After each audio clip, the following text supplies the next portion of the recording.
السلام علیکم ورحمۃ اللہ وبرکاتہ۔ حضور پاک محمد مصطفیٰ صلی اللہ علیہ وسلم نے ارشاد فرمایا کہ بنی اسرائیل میں 3 شخص تھے، ایک کوڑی، دوسرا گنجا اور تیسرا اندھا۔ اللہ تعالیٰ نے ان کی آزمائش کرنی چاہی تو ایک فرشتے کو ان کے پاس بھیجا۔ سب سے پہلے وہ کوڑی کے پاس گیا۔ کوڑی یعنی جسے سفیدہ کی برس کی بیماری ہو، کہ پورے جسم میں وائٹ جو سفید سفید دھبے ہوا کرتے، اسے کوڑی کہتے ہیں۔ فرشتہ سب سے پہلے کوڑی کے پاس گیا اور کہا کہ تجھے کیا چیز پیاری ہے؟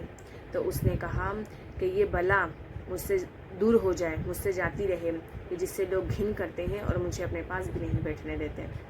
تو فرشتے نے اپنا ہاتھ اس کے بدن پر پھیرا تو فوراً اچھی کھال نکل آئی اور کہا کہ تجھے سب سے زیادہ کون سا مال محبوب ہے؟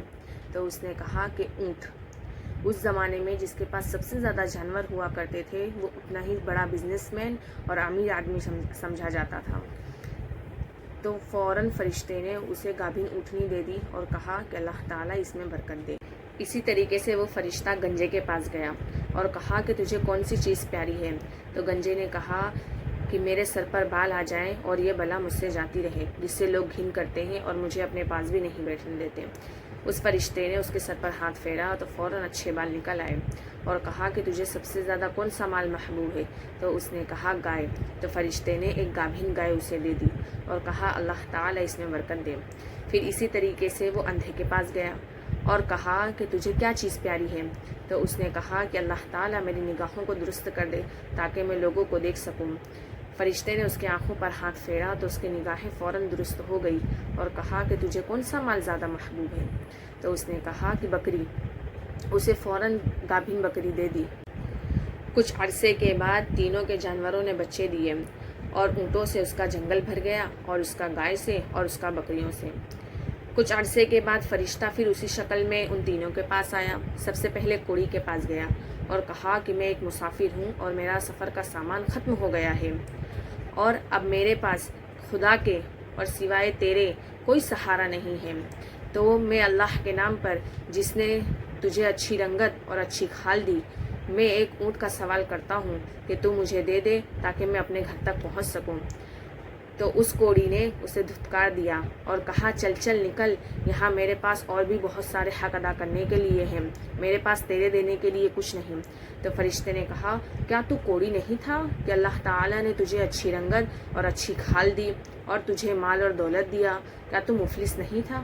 تو اس کوڑی نے جواب دیا کہ یہ مال یہ تو میرے باپ دادا اور کئی پشتوں سے چلا آ رہا ہے، یہ میرا مال ہے۔ اس وقت فرشتے نے کہا کہ اگر تو جھوٹا ہو تو پہلے جیسا تو تھا اب بھی ویسا ہی ہو جائے۔ اسی طریقے سے وہ گنجے کے پاس گیا، گنجے نے بھی ایسا ہی جواب دیا۔ فرشتے نے کہا اگر تو جھوٹا ہو تو جیسے پہلا تھا ویسے پھر ہو جائے۔ اسی طریقے سے اسی شکل و صورت میں اندھے کے پاس گیا اور کہا کہ میں ایک مسافر ہوں، میرا مال سامان ختم ہو گیا ہے، اب میرے پاس خدا اور تیرے سوا کوئی سہارا نہیں ہے، تو مجھے ایک بکری دے دے تاکہ میں اپنے گھر تک پہنچ سکوں۔ تو اس اندھے نے کہا کہ بے شک میں پہلے اندھا تھا، اللہ تعالیٰ کی رحمت سے اللہ نے مجھے آنکھیں عنایت کری ہے، میرے مال سے میرے جانوروں میں سے تجھے جتنا مال چاہیے، جتنے جانور چاہیے تو لے جا اور تیرا جتنا دل چاہے تو چھوڑ جا، میں تجھے کوئی چیز میں روکوں گا نہیں۔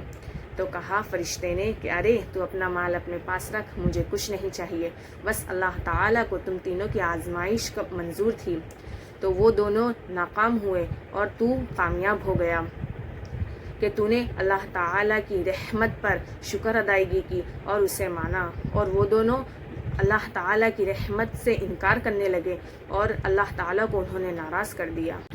تو کتنی بڑی سوچنے کی بات ہے کہ وہ دو شخص جنہوں نے اللہ تعالیٰ کی رحمت کا انکار کیا تو اللہ تعالیٰ ان سے ناراض ہوئے اور دنیا اور آخرت میں وہ لوگ ناکام ہو گئے، اور اندھا اس نے اللہ تعالیٰ کی رحمت کی شکر گزاری کی تو وہ دنیا اور آخرت میں کامیاب ہو گیا اور اللہ تعالیٰ اس سے خوش ہوئے۔ تو اسی طریقے سے کہیں نہ کہیں ہم نہیں کر رہے کہ اللہ تعالیٰ کی دی ہوئی چیز اللہ کے راستے میں دینے سے ہی ہم ہچکچاتے ہیں، کتراتے ہیں اور ہمیں خوف ہوتا ہے کہ ہمارا مال کم ہو جائے گا، لیکن اللہ کی دی ہوئی چیز اللہ کے راستے میں ہی خرچ کرنے میں کیا حرج ہے؟ اور اسی طریقے سے ہم ضرورت مندوں تک نہیں پہنچا پاتے ہیں اپنی مدد کہ جو ضروری ہے اور لوگوں کو ضرورت ہوتی ہے اس چیز کی، لیکن پھر بھی ہم ان تک پہنچاتے نہیں، اور نہ ہی ہم فکر کرتے ہیں کہ آج ہمارا پیٹ بھرا ہوا ہے تو کوئی بھوکا ہے تو اس سے ہمیں کیا لینا دینا ہے، ہم امیر ہیں، کوئی غریب ہے، کوئی ضرورت مند ہے تو اس سے ہمیں کیا لینا دینا ہے۔ آج ہماری سوچیں ایسی بن چکی ہیں، تو نہیں، اس سے اللہ تعالیٰ ناراض ہوتے ہیں، اور لوگوں کو دینے سے، صدقہ کرنے سے، لوگوں کو خوش کرنے سے اللہ تعالیٰ بھی خوش ہوتا ہے۔